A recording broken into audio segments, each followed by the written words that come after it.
다시 환영합니다. 여러분 2017년 3월 8일 수요일 천기 8년 철력 2월 11일 킹스 리포트로 참석한 모든 식구 여러분 다시 환영드리면서 오늘은 다시 이제는 우리 뉴스로 파고 들어가면서 정치 사탄주의가 어떻게 오늘 움직이고 나가고 있는지 한번 파고 들어갑시다. 그야말로 티멜라 본부장 보고를 받아봅시다. 네, 안녕하십니까. 지금 여러분은 아마도 헌법재판소에서 박 대통령 탄핵 심판 선고를 11일 오전 11시에 하겠다고 발표한 것에 아마 많은 관심을 기울이고 있을 것입니다. 여기 미국에서도 관심 있게 보겠습니다. 여기서는 9일 저녁 9시가 되겠네요. 아마 한국 역사에 큰 하나의 이정표가 될 것이라고 생각합니다. 문제인지 기각될 것인지 인용될 것인지. 자, 그것은 내일이니까 일단 그것은 지켜보기로 하고요. 지금 한반도를 둘러싼 상황이 굉장히 급하게 돌아가고 있습니다. 먼저 왕이 중국 외교부장이 8일 날 기자회견한 내용을 여러분과 함께 보고 싶습니다. 이것은 외신에서는 많이 이것을 보도하고 있는데 제가 이걸 조선일보 조선닷컴에서 검색하니까 아예 조선닷컴은 이걸 보도 안 하고 있네요. 왜 그러는지. 그래서 제가 하여튼 한겨레 신문을 나온 기사를 함께 보겠습니다. 중국이 북한 핵 문제의 적극적인 중재자를 자임하면서 선언하고 나서 자임하겠다고 선언하고 나서 최근 긴장이 고조되고 있는 한반도에 새 전기를 마련할 수 있을지 관심이 모아지고 있다고.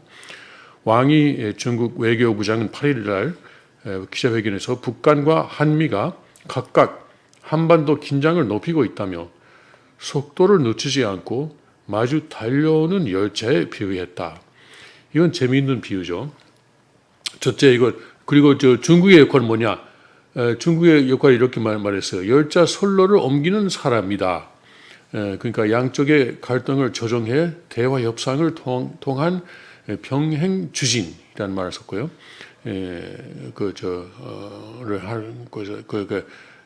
그리고 나중에 한겨레가 자칭고 베이징대 국제관계학원장하고 통화했는데 거기서 이 사람은 고조되는 긴장을 낮추기 위해 관련 각국이 모든 긴장 조성 행위를 중단하고 일단 모여서 대화해보자는 제안이다.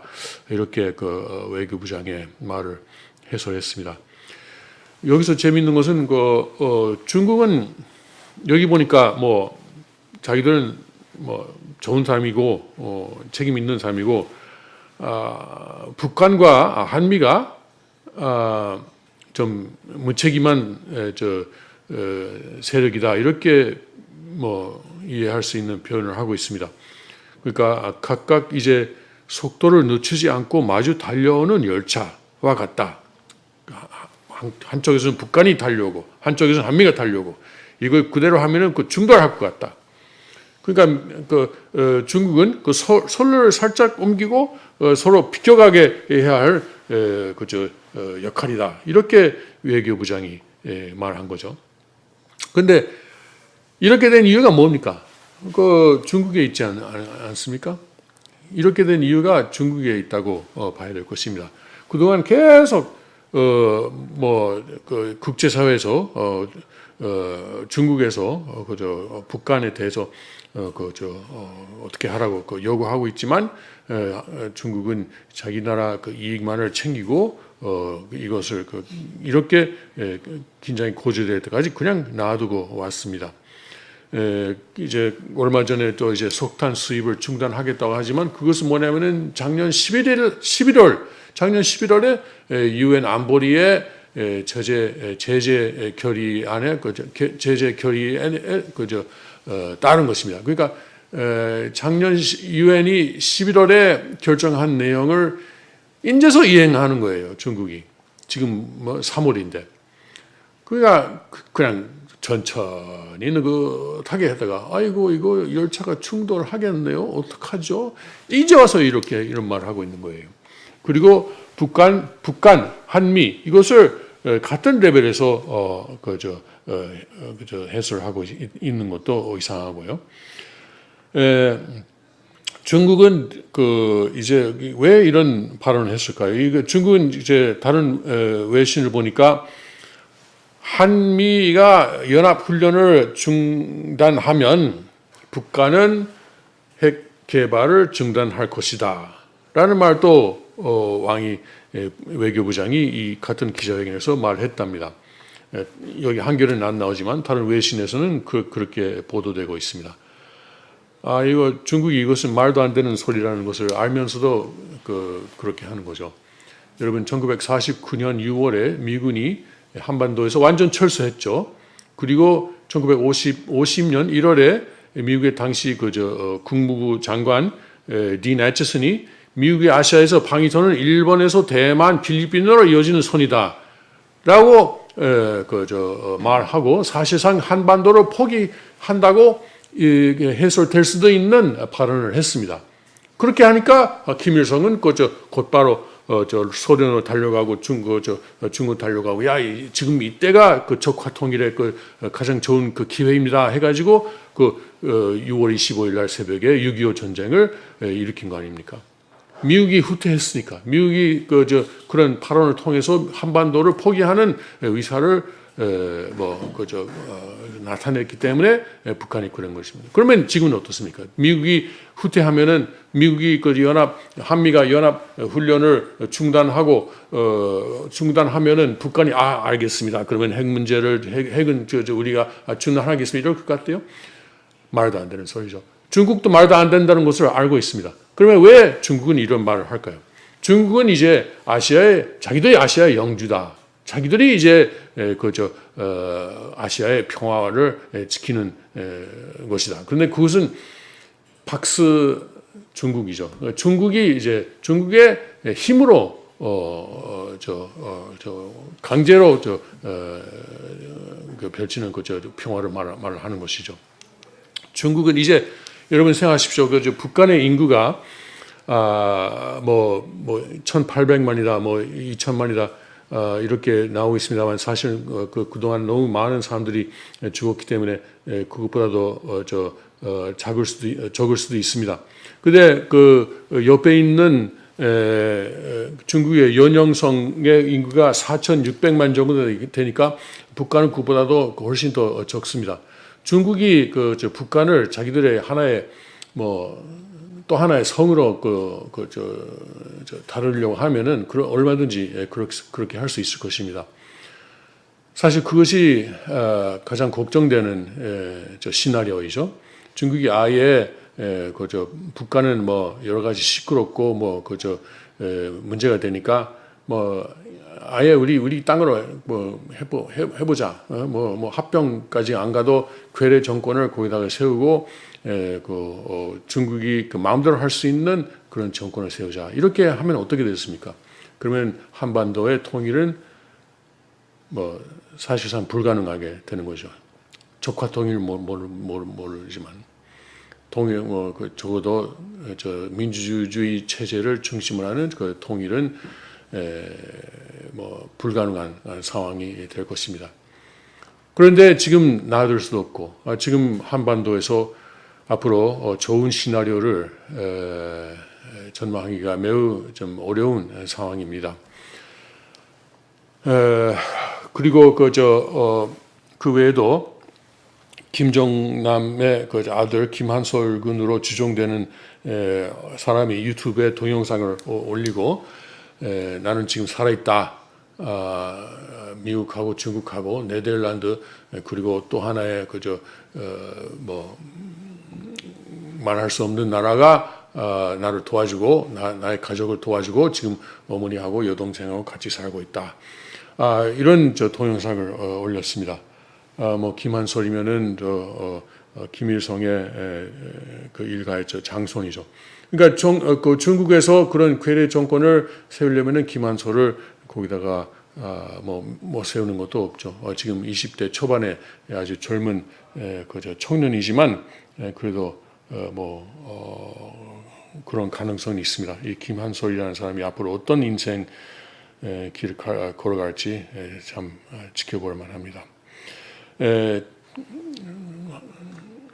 한국은 지금 매우 어려운 상황에 있습니다. 정말 한국의 앞날을 낙관하기가 어렵습니다. 지금 그대로 가자니 북한이 어떻게 할지 모르겠습니다. 지금 사드 배치를 하고 있고 지금 사드가 실제 한국에 도착했고 지금 그 배치에 들어갔다는 뉴스가 있습니다. 중국은 이것을 또 중국과 미국 간의 문제로 다루고 있습니다. 그러니까 이것은 자기들의 안보를 위협하다라고 주장하고 있지만 사실은 그렇지도 않습니다. 그렇게 한다 해도 그렇게 큰 중국 안보에 그렇게 큰 문제가 될 수 없는 것인데 그것을 아주 크게 주장하고 있죠. 그것이 무슨 중국이 아주 큰 문제인 것처럼. 그러니까 중국은 그것을 이제 핑계를 해서 미국과의 긴장을 고조하고 있습니다. 트럼프 정권은 한반도를 절대적으로 보호하겠다, 지키겠다고 하고 있으니까 그것은 좋은 것이죠. 만일에 이것이 클린턴 정권이라면은 그런 말이 나올지 안 나올지 좀 안 나올 가능성도 있었습니다. 하여튼 중국에 양보하자, 북한에 양보하자, 이 양보 일도였으니까요. 그런데 이제 오바마가 이제 사라지고 클린턴이 클린턴이 아닌 트럼프가 대통령이 되니까 그나마 조금 한반도에 희망이 있을 수 있는 것이죠. 앞으로도 한국은 지금 미국이 필요하다는 것은 정말 움직일 수 없는 사실입니다. 미국이 아니면은 중국이 마음대로 할 것이고 북한이 마음대로 할 것입니다. 앞으로 여러분이 지금도 태극기 집회가 이어져 왔고 지금까지 태극기뿐만 아니고 성조기도 미국 국기도 여러분이 사진 뽑아보자. 흔들리는 그 상황이 아주 좋았습니다. 앞으로도 미국과 한국이 함께 가는 길이 그래도 희망이 있는 길입니다. 그 보수파 놈들이 그 내용을 전혀 모르면서 자중심 삼고 자기가 잘나다 하면서 태극기만 들고 다녔는데 중국 놈들이 그거 보면서 하하하 호호호 하면서 그 놈들이 뭘 하고 있는지 다 멸망했죠. 여러분은 태극기와 성조기와 천일국기와 하나님의 왕국의 국기와 모든 백성들한테 한미 동맹 깨지면은 중국 속국 시간 문제 하면서 그 사실을 온 국민들한테 하나님의 역사 통하면서 알려지게 했으니 이제는 태극기 집회에서 성조기도 단상에 올라가고 성조기는 어디 가도 수백만 명이 나와도 성조기가 이제 들고 나와요. 그거는 바로 아버님께서 영계에서 명하신 하나님 나라의 하나님의 크신 사랑과 은혜의 은총을 베풀어 주시고 재림 주님의 후계자 대신자 상속자 이대왕의 말씀 집회, 새벽 말씀 집회 여러분 다 자버리고 다 졸리고 3시간 4시간은 너무 길다고 했지만 그 하나님의 아버지의 성령 역사 통하면서 여러분은 나아가서 좌판 놈들 쫓겨내고 나아가서 집회하고 미친 사람으로 취급받았는데 성적기 들고 통일국기와 하나님의 왕국의 깃발을 들고 태극기와 함께 나갔으니 국제적인 뉴스뿐만 아니라 마지막이 절실되는 것뿐만 아니라 이제는 그 보수파 놈들이 나와서 여러분도 앞으로 나오십시오 하는 놀라운 역사를 보게 됐습니다. 아주 놀라운 내용이지. 그러나 어제 지난주에 말했던 것처럼 여러분은 모든 승리했다고 생각하면 안 돼요. 아직도 갈 길이 멀고 아직도 사탄주의를 싸워야 될 내용들이 많이 남아있어요. 그 부분에서 이제는 우리 천의국 왕비 대신은 우리 아름다운 부인한테 보고를 받아봅시다. 아주. 네. 방금 그 팀 본부장님께서 그 한국과 미국과 한미 동맹과 함께 또 중국과 이렇게 대립이 잦아지고 있다 이렇게 얘기를 하셨는데요. 그 사드 한반도 배치 문제로 인해서 그 미국이 이제 북한과 이란에게 제재를 가하는 일환으로 중국의 GTE라는 그 거대 통신업체가 있다고 하는데요. 거기에 그 벌금 폭탄 12억 불을 매겼다는 그러한 기사입니다. 뉴스퍼스트 뉴스인데요. 수출 통제 징벌금으로는 최대의 규모라고 합니다. 한번 기사를 읽어보면요.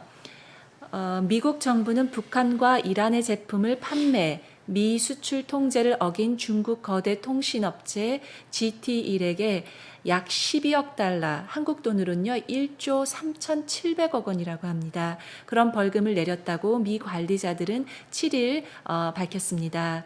미 관리자들은 금융업체에 대한 벌금 규모가 이보다 더 많은 적이 있긴 했지만 수출 통제권과 관련된 징벌로는 이번이 최대였다고 합니다. 그래서 GT1은 즉각 8억 9,200만 달러를 먼저 냈고요. 나머지 3억 달러는 7년 동안 유예를 하면서 유예가 되었다고 AFP 통신이 보도를 했습니다. 원래는 그 미 법무부와 상무부, 재무부 등이 5년 동안 GTE의 수출 금지 위반 행위를 조사를 했고요. 그리고 지난해 3월 처음으로 이 같은 조사의 사실을 공개를 하고 이번에 크게 세금을 매겼습니다. 이렇게 함으로써 더 이제 중국과 이제 미국의 더 대치가 더 강하게 되었습니다. 네, 지금 사진을 아마 그 한미 동맹 깨어지면 중국 속국 시간 문제 그 사진 아마 보여주시는 것 같습니다. 네, 이렇게 이제 사진에서 보시듯이도 우리가 정말 한미 동맹이 더 강화가 되면서 중국은 한국을 중국 자신은 대국이고 한국은 소국이다 이런 식으로 표현을 했는데요. 네, 이제는 그 한미 동맹으로 정말 이대 왕님께서 한국을 잡아말려고 하지만 우리 성전뿐만 아니라 하늘이 그것을 막기 위해서 나아가서 여기 보세요. 여기 성적기와 한국 놈들이 그냥 태극기 들고 나가면 중국이 하하호호 하는데 성적기가 나온 도널드 트럼프 얼굴까지 나온 더 이상 그렇게 말을 할 수가 없죠. 한미동맹으로 같이 가니까요. 도널드 트럼프 얼굴까지 가니 무서운 도널드 트럼프. 네, 벌금까지 완전히 강하게 매겼네요. 네. 그게 다시 좀 설명해봐. 그 네. 벌금이. 벌금은 그러니까 이제 미국에서 옛날부터 이렇게 중국의 거대 통신업이라고 하네요. GTE라는 통신업이 있는데 거기에 대해서 계속 조사를 5년 동안 해왔다고 합니다.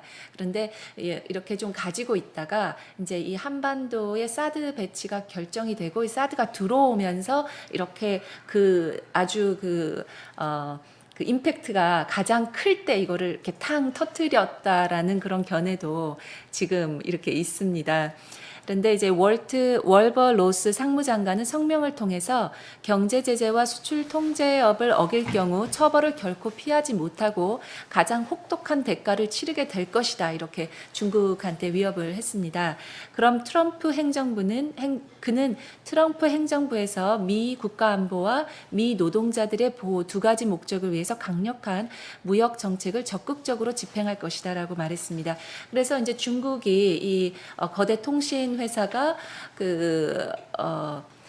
얘기를 할 때는 이제 미국하고 이제 계약을 할 때는 이제 이란이나 북한이나 이런 나라들하고는 이제 수출을 하지 않겠다 이렇게 약속을 했는데 이제 약속을 어긴 거죠. 그러니까 미국 입장에서는 이제 그러면 그것은 우리하고의 그 계약을 어겼다. 그러니까 이렇게 벌금을 매기는 네, 이런 서로 이제 팔 근육을 이렇게 과시하는 그러한 대치하는 것이라고 보입니다. 중국도 그 한국한테 점점 네. 이제 여러 가지 네, 그래서 위협들 주는 거지. 네, 지금. 여러 가지 이제 위협들을 많이 주고 있는데요. 이번에 그 사드 배치 부지를 제공했던 롯데 같은 경우에는 중국의 롯데마트가 한 100여 곳에 있는데요. 그 100여 곳에서 55개 그 개점이 지금 문을 닫고 있는 상태라고 합니다. 그리고 이제 한국 상품들이 많이 이제 불매 운동들을 하고 있는데요. 한번 그 머니투데이의 한번 그 기사를 보면요. 이런 기사가 있었습니다. 4년 전에 일본의 교훈을 경제 체질 개선의 계기로 이런 그 기사가 있습니다. 그러니까 4년 전에도 사실은 일본하고도 굉장히 크게 이제 중국이 대치를 했었습니다. 왜냐하면은 일본의 극우 세력들이 이제 중국에서 계속해서 센카쿠 열도를 사대니까 그러니까 일본 극우 세력이 이건 안 되겠다 이렇게 해서 센카쿠 열도를 다시 사들여 가지고 국유화해야겠다라는 움직임이 보이자 중국 정부는 물론 국민들까지 나서가지고 이제 이 일본 불매 운동 그리고 일본 나라에 대한 그 반일 감정을 굉장히 이렇게 고조시켰습니다. 그래서 그 중국의 그 불꽃놀이 불꽃 그 뭐라 그러나요? 불꽃이라 그러나요? 그것 중에서 일본 불바다 뭐 그런 폭죽이네요. 폭죽도 유행했었다고 그렇게 얘기가 있었는데요. 이 기사에서는 기사를 한번 읽어보면요. 이렇게 되어 있습니다. 머니투데이의 기사입니다. 롯데그룹을 비롯한 한국 기업들에 대한 불매 운동과 아모레 퍼시픽 라즈네 화장품 3종 수입 불허에 의한 한국 여행 판매 금지 등 중국의 사드 보복 조치가 잇따라 오면서요. 우리 경제 피해도 전방위적으로 확산되었다. 이렇게 얘기하면서요. 그때 그래서 일본은 어떻게 대응을 했느냐. 일본은 그때 2011년에 일본의 대중 수출액의 비중이 9.7%가 중국에 의존하고 있었다고 합니다. 그런데 이제 한국을 보면요. 한국은 지금 중국 수출 비중이 25%나 된다고 합니다. 그러한 상황에서 이제 이러한 그 중국의 의존도가 높기 때문에 중국도 이렇게 한국한테 대놓고 이렇게 보복을 하는 그런 상황인데요. 일본은 그때 나라가 하나가 돼가지고 어떻게 했냐면은 굉장히 나라가 하나가 돼가지고 차분하고 냉정하게 그렇게 대처를 했습니다. 그래서 일본이 중국에 의존하는 그 의존도를 경제 의존도를 확 바꿔버렸습니다. 그래서 경제 체질을 바꿔버렸습니다. 그래서 관광 사업부터 저가 중국인 단체 관광 비중을 아예 줄이고 그 다음에 싼커 그래서 개인 단위의 중국 관광객 비중을 높이고요. 그래서 단체 관광을 지금도 다 많이 금하고 있거든요. 그러니까 그런 것들은 이제 줄이고 또 좀 더 질 높은 중국 관광객들을 들여올 수 있는 것 그리고 일본이나 동남아 국가부터 관광객을 더 많이 들여올 수 있는 그런 산업 구조로 바꿨습니다. 그래서 우리가 4년 전에 일본과 중국과의 관계에서 중국이 일본한테 얼마나 많은 그렇게 경제 체제를 가하고 반일 감정을 올려가지고 시민들까지도 굉장히 그 일본하고의 관계가 나빠졌는데요. 근데 그런 것을 우리가 보고 교훈으로 삼아서 한국도 이제는 그 전체적으로 경제 체제를 중국에만 의존하는 것이 아니라 좀 더 이렇게 다른 나라로 이렇게 확대하고 눈을 넓히는 그러한 경제 구조를 고쳐야 되겠다라는 그런 기사였습니다. 네. 우리 전일국 왕 가만히 쳐다보시니까 아주 똑똑하고 아주 잘 설명했으니 이제는 짧은 브레이크 하면서 다시 여러분 뵙시다.